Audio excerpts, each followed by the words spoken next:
Naniniwala ba kayo na hindi tayo nakakala ng Panginoon? Kaya gumagamit po ang Panginoon ng mga instrumento para po kahit pa paano maibisan po ang ating kahirapan. Isa na po dyan si Senator Bongo. Excited na po ba kayo makita si Senator Bongo? At syempre pa napapasalamat tayo sa ating mahal na Yorme Isko Moreno Dumagoso. God bless! Ayun lamang po, ang inyong lingkod po ay volunteer lamang po. Ngunit, andito po ako dahil nais ko lang po iparamdam sa inyo ang pagmamahal ko po. Dahil po napamahal po kayo sa aking puso. Kasama rin po ang Apple nito. Kaya maraming salamat po sa inyo mga pagpunta dito. Ilang minuto na lang po para rin po si Senator Bongo. Marina! God bless! Salamat po! Salamat po! Once again, palakpakan po natin mga Mokaoson! And of course, ang ating mga minamahal na... Ay, Binondo! Ayan. Dito po sa Binondo, pasensya na po. Binondo, Binondo. Ano ang sigaw ng taga Binondo? Go! Go, go, go!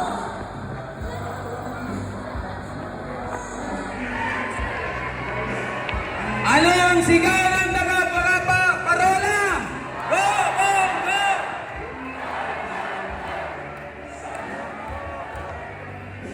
Mga minamahal nating kababayan, hindi na po natin patatagalin pa. Mr. Magasake, Senador Novicio, ay more servisyo, Senator Kuya Bongo! Magandang hapon po sa inyo lahat, mga kababayan ko. Dito po sa Barangay Parola, Tondo, Maynila. Maalala ko, noong unang 20 kay Barangay Igos, Chairman Igos, may nasunugan doon kaninang alauna. Maraming pamilya rin. Pinuntahan ko si Manong. Alam nyo, naiiyak ako kay Manong kanina. Akin ang remote control. Sabi ko sa kanya, Manong, ang gamit na bibili, ang damit nalalabhan, ang pera kinikita.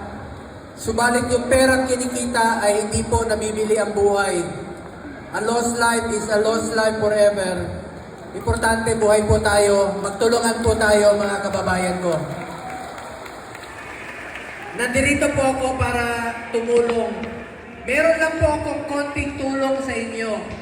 Itong tulong ko mula sa puso ko po ito. Sa totoo lamang po, hindi naman ako mayaman. Sweldado kami ng gobyerno, kaya po kami narito para makatulong sa inyo. Ito po dala ko sa inyo, kusang loob ko ito. Galing po ito sa DSWD, sa NHA, balikan nyo kagad ang mga kababayan natin. Pera ng taong bayan yun, yung sa NHA, sa DSWD, itulong kagad sa inyo. Tandaan natin, buwis nyo yun, pera nyo yun, di ba? Yung sa DSWD, buwis nyo yun, pera nyo yun, inyo yun. Yung sa NHA, inyo rin yun, buwis nyo yun.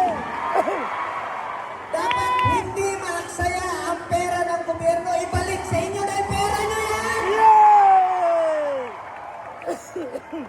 Alam nyo, 35 years ako nagbayad ng tax. sa gulo ng politika ngayon, sa gulo ng politika, sakripisyo tuwing nag-aaway ang inyong mga leader. Ang nasasakripisyo, kayo po yun! Kaya ako po ay nagdadasal, nananawagan, nakikiusap. Sana po matapos na po itong bangayan sa politika. Magtrabaho na tayo. Ngunit, huwag tayong pumayag na hindi managot ang dapat managot. Yung mga buhaya dapat ikulong, di ba? Mga kababayan ko, magtulungan tayo. Huwag tayong pumayag, huwag tayong magpapaapi. Ako po, ayaw ko ng gulo. Kailangan ng tulong. Kahit saan nasunugan, pinupuntahan ko yan. Kanina sa Barangay 20, ngayon dito sa Barangay Parola naman po. Tutulong po ako, kusang loob ko po ito. Bahala na wala na ako sweldo. Basta makatulong lang po sa inyo, mga kababayan ko. Salamat, Mayor Isko Moreno, Vice Mayor Chia Atienza, maraming salamat. Kagawad Anthony Infante, mga lahat ng kagawad. And of course, ang ating presidente ng MPSW, President Marilyn Asuncion, salamat. At nandito rin si Councilor Bobby Lim, ang aking kaibigan, sinamahan niya po ako. Konsehal mo ito ng kapit distrito, pero sumama siya, palapakan naman natin. Councilor Bobby Lim.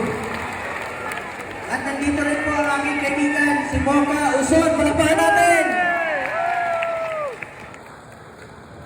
Salamat, alam nyo, si Mocha, panahon ni Pangulong Duterte noon, hindi pa siya Pangulo, nandiyan siya. Hanggang ngayon, nandiyan siya. Kinulong nila si Pangulong Duterte, nandiyan pa rin siya. Pinaglalaban niya si Pangulong Duterte. Pinaglalaban niya tayong lahat. Alam niya po kung paano magserbisyo si Tatay Digong noon. Sumama siya sa amin dahil nagtrabaho rin po siya kay dating Pangulong Duterte noon sa Communications Office. Alam ko po ang puso ni Mocha, matulungin po siya sa ating mga kababayang Pilipino. Ang puso niya, unahin parati yung pagsiservisyo sa ating mga kababayan. At mga kababayan ko, meron lang po ako dalang konting tulong sa inyo. Sa lahat ng kagawad, sinong kagawad na nito? Ano man ang ating relihiyon, ano man ang ating tribo, lahat tayo Pilipino, magmahalan po tayo sa ating kapwa Pilipino. Lalo na po ngayon sa gulo ng politika. At nakikiusap po ako sa inyo lahat, ipagdasal po natin mga kababayan natin sa Mindanao.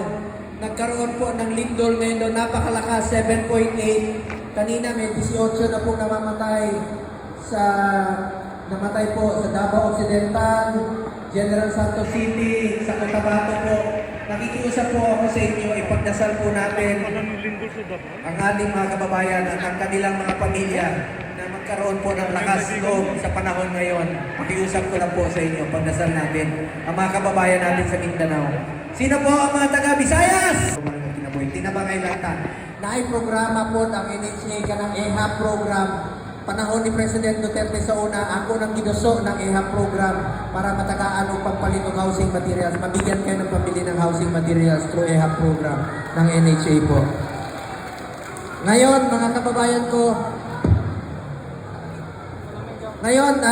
sino sa inyo mga taga NCR, Metro Manila, Ilocano, naimbag na adlaw sa inyo? Ilocano, naimbag daw, Arabi, Malog. Salamat po sa inyo. Sa mga Bicolano, marhay na adlaw sa inyo. Mga Bicolano, salamat sa inyo ha. Salamat sa ating mga kababayan. Alam nyo, hindi ko malilimutan, ginawa nyo po akong number 1 sa buong Pilipinas. Maraming salamat po sa inyo lahat. Dahil dito po ang tingin natin sa ating mga official photographers. Kasama ni Chairman. Mula sa isang senador na hindi nyo papagod sa paglilingkod, hindi tumatalikod sa may nuno. Mula noon hanggang ngayon, andang tumugon. Mr. Manasakit, Senator Kuya Bongo.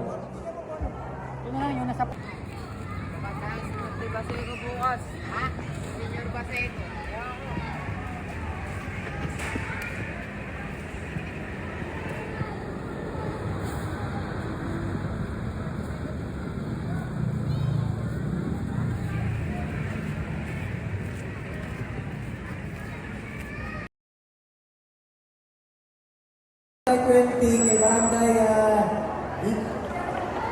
Igos, Chairman Igos.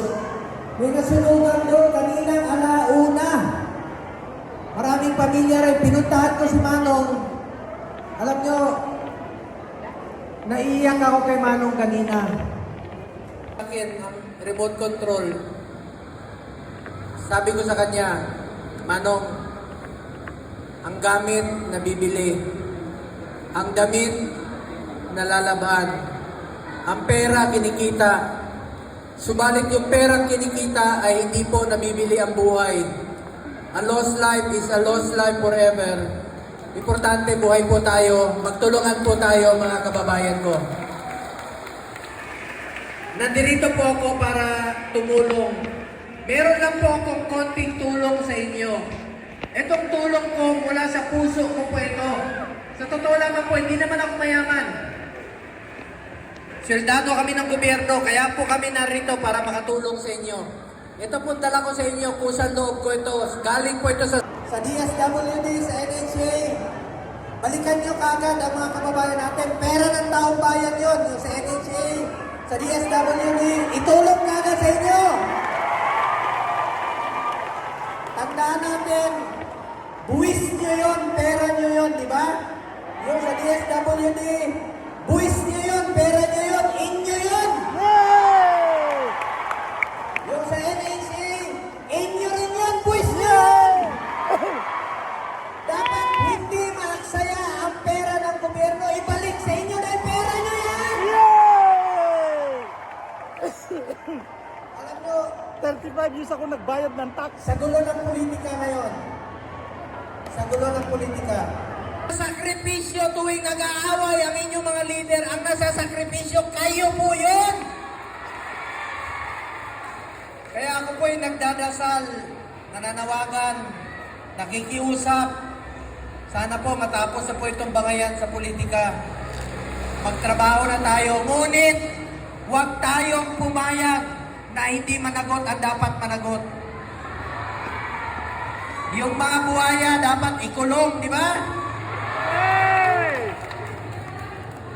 Mga kababayan ko, magtulungan tayo. Huwag tayong pumayag, huwag tayong magpapaapi. Ako po, ayaw ko ng gulo. Kailangan ng tulong. Kahit saan nasunugan, pinupuntahan ko yan. Kanina sa Barangay 20, ngayon dito sa Barangay Parola naman po. Tutulong po ako, kusang loob ko po ito. Bahala na wala na ako sweldo, basta makatulong lang po sa inyo, mga kababayan ko. Salamat, Mayor Isko Moreno, Vice Mayor Chia Atienza, maraming salamat. Kagawad Anthony Infante, mga lahat ng kagawad. And of course, ang ating presidente ng MDSW, President Marilyn Asuncion, salamat. At nandito rin si Councilor Bobby Lim, ang aking kaibigan, sinamahan niya po ako. Konsehal mo ito ng kapit distrito, pero sumama siya, palakpakan naman natin. Councilor Bobby Lim. At nandito rin po ang aking kaibigan, si Mocha Uson, palakpakan natin! Salamat, alam nyo, si Mocha, panahon ni Pangulong Duterte noon, hindi pa siya Pangulo, nandiyan siya. Hanggang ngayon, nandiyan siya. Kinulong nila si Pangulong Duterte, nandiyan pa rin siya. Pinaglalaban niya si Pangulong Duterte. Pinaglalaban niya tayo lahat. Alam niya po kung paano magserbisyo si Tatay Digong noon. Sumama siya sa amin dahil nagtrabaho rin po siya kay dating Pangulong Duterte noon sa Communications Office. Alam ko po ang puso ni Mocha, matulungin po siya sa ating mga kababayang Pilipino. Ang puso niya, unahin parate yung pagsiservisyo sa ating mga kababayan. at mga kababayan ko, meron lang po akong dalang konting tulong sa inyo. Sa lahat ng kagawad, sinong kagawad na nito? Ano man ang ating relihiyon, ano man ang ating tribo, lahat tayo Pilipino, magpahalan po tayo sa ating kapwa Pilipino. Lalo na po kayo sa gulo ng politika. At nakikiusap po ako sa inyo lahat, ipagdasal po natin mga kababayan natin sa Mindanao. Nagkaroon po ng lindol ngayon doon, napakalakas, 7.8. Kanina may 18 na po namatay po sa Davao Occidental, General Santos City, sa Cotabato po. Nakikiusap po ako sa inyo, ipagdasal po natin ang ating mga kababayan at ang kanilang mga pamilya na magkaroon po ng lakas loob sa panahon ngayon. Nakikiusap ko lang po sa inyo, pagdasal natin ang mga kababayan natin sa Mindanao. Sino po ang mga taga-Visayas? Tinabangay lata. Naay-programa po ang NHA ka ng EHAP program. Panahon ni President Duterte sa una, ako nang ginuso ng EHAP program para matagaan ang pagpalit ng housing materials. Mabigyan kayo ng pambili ng housing materials through EHAP program ng NHA po. Ngayon, mga kababayan ko, ngayon, sino sa inyo mga taga NCR, Metro Manila, Ilocano, naimbag na adlaw sa inyo? Ilocano, naimbag daw, Arabi, Malon. Salamat po sa inyo. Sa mga Bicolano, marhay na adlaw sa inyo. Mga Bicolano, salamat sa inyo ha. Salamat sa ating mga kababayan. Alam nyo, hindi ko malilimutan, ginawa nyo po akong #1 sa buong Pilipinas. Maraming salamat po sa inyo lahat. Mula sa isang senador na hindi napapagod sa paglilingkod, hindi tumatalikod sa ating may nuno. Mula noon hanggang ngayon, andang tumugon. Mr. Manasakit, Senator Kuya Bongo. 1, 2, 3. Sa baba. 1,